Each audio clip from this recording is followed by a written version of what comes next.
Good morning, everybody. It's about 8:20, 3rd of July. Over at the garage here to get some work done today. I have pretty much the entire day to myself. I'm actually on vacation, so I'm taking a little vacation from my vacation here. So today's object is to get underneath and get some seam sealer down for all the weld repairs. I picked up a tube of this AC Delco stuff to replace the other tube that I had that had completely dried out. I'm going to use the caulk gun style to get into the seams between panels and try to force it in there a little bit. And then over top of that, once that cures, I'll use the brushable seam sealer to brush everything on those seams, and then also additionally get wherever I did my weld repairs. So that's really the only object for today. And then I think I'm going to pull a door out and just kind of start going to town on a door, just generally. It's been very, very hot. If you're one of the, what do they say, 100 million people or so that are experiencing the heat wave right now. It's been terribly hot down here. So I'm not doing any painting or considering any painting. Very humid. You can see this area here has started to rust a little bit on me that I did that repair on. So obviously I'll need to clean everything up before I paint. But the environment is not good for painting at all right now, so I don't plan on doing any of that anyway. But the seam sealer shouldn't take me too long, but I'll show you what I'm doing there as I go along. And yeah, there we go. All right, about 9 o'clock. So essentially all I'm doing here is going through and getting the seams. You can kind of see the difference in the color there to scuff up the epoxy. A couple spots I went to bare metal just because the epoxy was thin for me, probably not putting it on adequately. But essentially everywhere that a weld seam is, where I did a repair, or where a body seam is between panels, I tend to go back and re-seam seal it. So all these areas, like you can see where the boot and the fender well meet and all that kind of stuff, all that stuff, especially in here where the gaps are pretty sizable. I'm going to get all that stuff refilled. I'll do all that with the brushable stuff and the caulk gun to get into the gap. But yeah, so that's really it. There's not a whole lot to it to scuff this stuff up. I am going to re-scuff the entire bottom of it here. I decided to go with tintable Upol Raptor Liner underneath here. I'm not sure if I'm going to apply it with the gun that they would supply you, or if I'm going to do it with my spray gun. But I can get the tintable paint from SPI, that Southern Polyurethanes that I'm going all the paint with. I'm going to use their red for the color, and so I can get that from them. They'll give me just the tint, so I can tint the underliner and get it in red. So that ended up working out for me. So that's the path that I'm going to go. But we'll see how it goes here with the seam sealer. All right, so I got the caulking seam sealer set up and ready to go. I actually spent a little bit of money on a caulking gun this time. I think it was about 20 bucks or so. It's a lot more stout than the ones that you can find in Walmart or something like that. When I was trying to break through the gummed up seal on the old seam sealer, it essentially destroyed my gun because it was flexing and bending and all over the place. So if you do any work with a caulking gun, it's a world of difference to invest a little bit of money in a caulking gun. So what I did over here, essentially, like I had mentioned, is I got everything scuffed up, and then I used the wax and grease remover from that I used for the paint, just to kind of clean all those surfaces and everything. So now I'm going to go through, and all of the gaps I'm going to hit with the caulking gun, get them all fixed up. And I am going to roll the car the other way, so I'm not going to do all of it right now, but it's not really a time constraint here, just so I can more easily access all the spots that need it. This is paintable within about an hour, so I'll let that go for about an hour, and then I'm going to come back through and hit everything with the brushable stuff. All right, well, the caulking seam sealer is on where I wanted to put it. Again, I concentrated in the seam here, the fender well. You can see it bright white. Now, I did use my finger on this one. And I switched to an acid brush after that because of the edges that it leaves. I kind of want to try to smooth them out a little bit. But all in here, you can see that edge, some gaps, and get them all those gaps filled in, and then some holes, and then a little bit on there for the floor where there were some gaps, and some gaps there where the floor met. The A-post of floor here I intend to mainly do from the inside, just because that's going to be hard to get at, but I may go back and look at that. We'll see. But so now I'm going to let this cure up for about an hour or so. It says it's paintable within an hour. So instead of going back and taking any chances with anything, I'll let all that cure up. But in the meantime, I'm going to go back over all the parts that I didn't seam seal with this stuff, all my weld repairs and everything like that, and hit it with the brushable seam sealer stuff. The just for information, obviously this stuff's got a little bit of a smell to it, not too bad. I am going to turn the fan on in here. So now I'm going to hit the brushable seam sealer and get all those other spots. And then just to show you here, this is the acid brush. You can pick up like, I don't know, 20 or 30 of these things for just a couple bucks at Harbor Freight. So I'm going to hit everything now with the gray and keep going. All right, so it's about 11:45 or so. Seam sealing is done as far as I am concerned. I did go all over the white seam sealer from the caulking tube that I did in the heavy seams. I did go over that again in the brushable stuff, just to kind of make sure that I got everything. Actually, just a spot right there that I'll get. But it's I mean, it's just like painting. It's a little slower because it's thick, but there's not a whole lot to it. So I tried to get every seam and every weld repair and all that kind of stuff.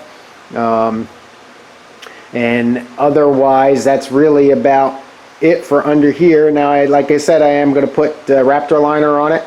So I'm not going crazy with multiple coats of seam sealer everywhere like I would if I wasn't going to put Ratpor Liner on here. I'd probably do at least 2, if not 3 coats of the seam sealer just to make sure that that stuff's in there. But I'm not going to concern myself with it because, again, I'm going to shoot everything with Ratpor Liner. So that'll take a while to scuff all that up to get to that point. But anyway, I would highly recommend an acid brush or a brush of some sort. Excuse me. I think you can see there the ridge that my finger left. I could have wiped that off, I guess, but the stuff is pretty tacky and pretty sticky and doesn't wipe real well. So that's done, and I'm gonna start grab a bite to eat real quick and then start playing around with the door. And by the way, as a shout out to Cutworm, I did end up wearing my organic vapor mask, because even though a little bit of this stuff is not too bad, as it builds in here, it started getting pretty bad. So I do have a fan going. I got the door open, but I would definitely recommend an organic vapor mask if you're going to use a lot of this stuff, because it's that typical, you know, solvent smell to it. So it gives you a little bit of a headache if you don't watch out. All right, so I got the door here completely stripped. The Mark II does come with a black vinyl piece that's up here. Conveniently, I guess, for restorations, they only glue it at the very front and the very back. That was trash, so that came out. The little sill plates in here. There's still a clip in here that I got to get. Not the window, the window thing, fabric, fuzzy thing or majig. Having problems remembering stuff. Obviously, getting old. So there's some damage here. There is Bondo's coming through on the inside like I had seen on that one spot on the car, if you remember that. I'll do a close-up here for you in a second. So I imagine somewhere in here, and I can kind of feel a little bit, there's some damage with it. I'll find some Bondo. There's a dent over here. The side view mirrors were put in. I'm going to fill those holes in. The holes across the top, if you can see, these are for the tonneau cover, so they'll stay there. They're just screw-in snaps. And then I got holes for the lock and the handle just is beat up over the years of opening and closing the door. This is the passenger's door. But everything else actually seems to be in pretty good shape. So that Bondo is actually over here. So somewhere in here I expect to find some damage. So we'll see how that goes. Let me grab that camera real quick and zoom in on this and show you where that Bondo is coming through. So you can see those little worm things coming out. Like I said, it's exactly what I saw on the body, this piece here, when I did that part of the wing. But I'm going to use my orbital sander. I haven't really used that yet, with some 80 grit, my DA sander that I picked up from Harbor Freight, of course, a pneumatic one. But again, the goal here is to just kind of clean this up. Obviously, this is all the strengthening things in it are going to make it tough to clean all this stuff up in the edges, but I'm just going to kind of go for it. There are some cracks in the door also, just some stress cracks here at the front and the back. I might have some lead in here too. I'll have to be careful about that so I don't mess that up too much. Getting in the inside here, these seams are relatively rusty, so I'm going to have to get something in there to get in between the window channel. So oil up the DA sander here.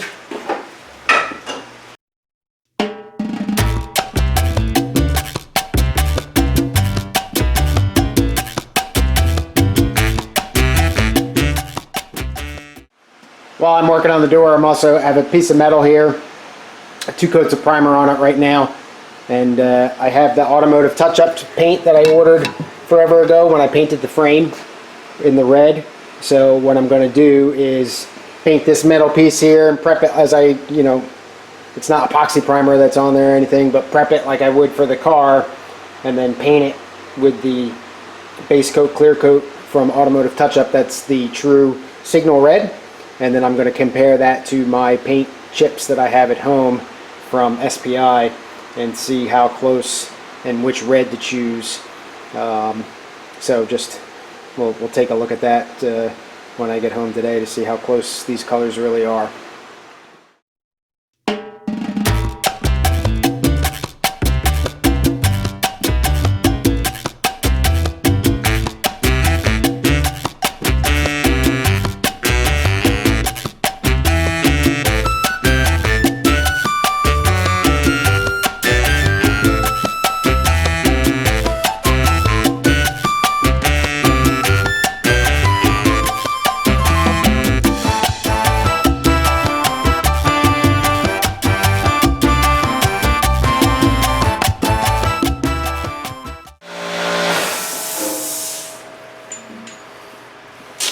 Alright, so you can see that I started to kind of sand it down, but I didn't take the paint completely off. I got down quite a bit of it. So one of the Southern Polyurethanes form is almost as good as my favorite form. Just a little bit less activity, but a lot of good hints and tips and stuff like that for all sorts of stuff, from body work to paint methods and all that. But one recommendation that I read is you take a DA sander to the panel that you're getting ready to work on before you just go at it and take it down to bare metal, and you can kind of feel and see, based on how it sands out, what work you have to do. So you can see here that that's the original, well, I shouldn't say original, but the top coated red, and then right next to it is almost bare metal, kind of bare metal over here, some bare metal over here, and I tried to, another little red spot here, I tried to use the same amount of pressure, give or take, and so that tells me that I've got a low spot here and a high spot here, and it just gives me a general rundown of the panel. Now right here you can see where there's a pretty obvious low spot and an obvious low spot right here, right on the fold. Those are going to be a little painful to fix, but right about here is where those Bondo worms come through on the inside. So I expect when I make the curve here, this will start coming up in Bondo. But now I know that I've got a low spot here, excuse me, a low spot here, and I can actually feel this one even with my gloved hand. A couple low spots here, and that's going to tell me what body work I have to do, and it'll just kind of give me an idea so I have a rough estimation, take some pictures, and know that, hey, when you're going to go work on this door here, however much longer it'll be when I actually start body work on it, that these are the problem spots that I have to worry about. So I thought that was a pretty good idea, so that's why I'm kind of not taking this straight down to bare metal as it sits here.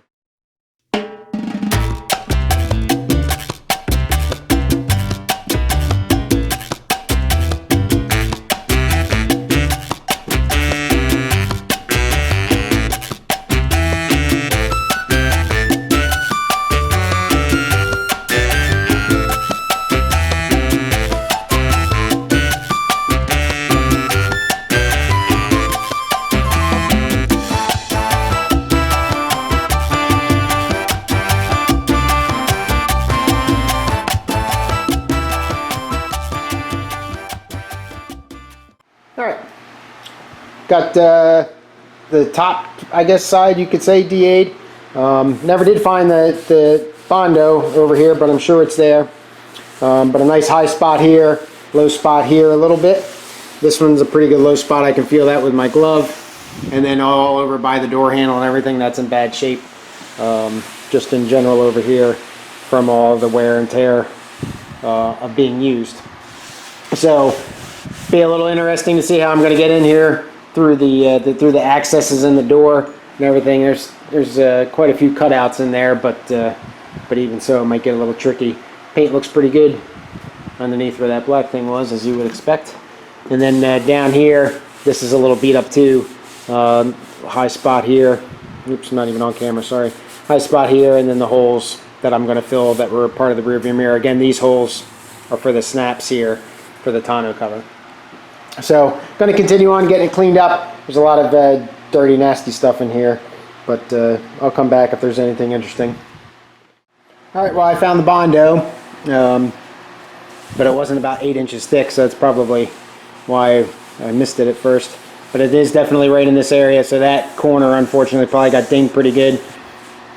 So I haven't taken the rest of it out. I'll do that real quick, and then going to continue to strip a little bit, and then see what I can do. Maybe do some hammer and dolly work just to give it a shot and see what's going on. All right, about 253 or so. Got a couple holes here. I don't remember what I pointed out and what I didn't. A couple holes here from body repair. The repairs actually aren't too bad. Excuse me. Not as bad as they were in the sills and all that before I ripped all that stuff out. So these two holes here were the side view mirror excuse me, and again these holes are for the tonneau cover. Played with this a little bit here to try to knock that out. It's definitely better. Same thing over here. You can see this curve of paint here. That's a low spot. So this needs to come down and this needs to come up. So it looks like the handle was kind of sitting here and it went like this and got bent up or something. Somebody lifting up on the door or something. I'm not quite sure what happened, or just years and years of use. You know, the door handle's lower than your waist probably, so you're going to tend to lift up on it as you open the door because it's not straight out. So it's probably just years of slight pressure upwards, just pounding that metal in. But the bottom of the door is no problem. There's no rust down there, or at least nothing but surface rust. So sorry, Ellen, but these doors are in really good shape. At least this one is. I still have to look at the driver's side, but I believe that's similar. So I'm going to clean these two holes up and get the rest of the holes filled in with some weld metal here real quick, and then I think I'm going to wrap it up for the day. It's pushing 80 degrees in here in the garage, and though I have air conditioner, it's getting late enough where it's not really worth it to me. Try to minimize my utility cost here. It's absolutely miserable outside heat wise. I'm sure a lot of you are experiencing the same stuff. So we'll take care of that and then do a final wrap up. 310, gonna call it a day. Got these holes filled in. Had a couple here that I got filled in. The two side view mirror ones. These over here, excuse me, I'm a little worried about grinding out too much because that's where that crease is and I don't want to lose that line, so I got to think about what I'm going to do there. I didn't weld up any cracks. I got a pretty good crack. I don't know if you can see in the light. Pretty good crack right there. There's another pretty good crack right there, and then real fine cracks here in the door handle part there where this tab portion seems to like just be peeling up. I don't want to take care of those quite yet until I know all the repairs and everything, and even if I'm going to really worry about them. So yeah, that was about it for the door. Could have done a little bit more. Obviously got a mess of red under there. I will eventually take this down to bare metal and do the body work, the metal work on it, and but I know there's got to be some way, some tool out there. I think I've seen like door skin tools that look like a slap hammer or file. I don't remember the appropriate name for those, that you can get in and give you a little bit more room inside that door. Obviously these doors are especially small, the cavern inside that, so I gotta do a little bit of studying, find some YouTube videos on how to fix door skins without without removing them, obviously. And then got the seam sealer done on the underside there, and I'll get that scuffed up and ready for Ratpor Liner. And then here's my test piece here for the metal piece to bring home to put against the paint chips that I got from SPI. So we'll see how that looks, but this is a little bit deeper or darker than than I think their actual red is. They only make their red in single stage, or excuse me, their only single stage is their red. They have 3 shades of red, a dark, a medium, which I think is what this is going to line up to be, and a red, which is more like a Dodge Viper red, which I think is a little bit too bright for what this original color was. But anyway, I'll get that home and do some comparison. But they don't make the medium or the dark in single stage, so I'm going to have to do a base coat, clear coat if I want to use medium to get closest to Triumph's paint. So we'll come through that. But otherwise, that's about it for today. I will be back over here hopefully sometime this weekend. I can't remember if I mentioned it or not in the intro, but I am on kind of vacation right now. Came home so that my wife could go to a U2 concert tonight at Mohegan Sun Casino. So we came home from Maine, and we're going to go back tomorrow and spend the last couple days with family, and the boys are still up there with their grandparents. So taking them out smallmouth bass fishing up there on Moosehead Lake on the 5th, so that'll be fun. I'll post some pictures of that. We always have a good time and usually clean up on fish. Though it's supposed to be 90 plus degrees, so we'll see how much fun it's going to be this year. But otherwise, that's about it. Thanks for liking. Thanks for watching, of course, and thanks for subscribing. Getting closer to that magic 800 number. So still a ways to go, but I appreciate everybody's support and comments. Happy 4th of July. Hopefully you can spend it with family and friends, watch some fireworks, have a good time, and celebrate the birthday of America. Again, as always, what I ask you to do on these holidays is kind of take a moment and reflect on all the people that have fought to keep this nation free. So have a good rest of your week. Enjoy your 4th of July festivities, and I'll see you this weekend. Cheers.